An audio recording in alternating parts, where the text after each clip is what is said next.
Hello friend, जय जगन्नाथ। कहीं कहीं बासी रुटी को खाइबा पसंद करते ना, किंतु बासी रुटी स्वास्थ्य ପାଇଁ केते उपयोगी सेमाने मध्ये जानि नाहांती।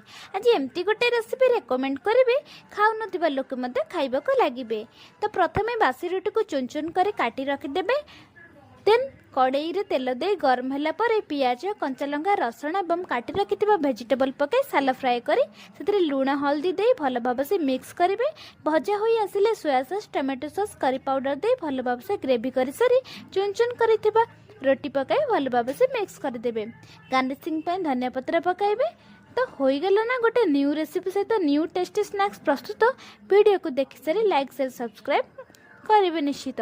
रेसिपी भल लगी लाइक गोटे देवे एवं सब्सक्राइब करने को जमी भूली न जीवे।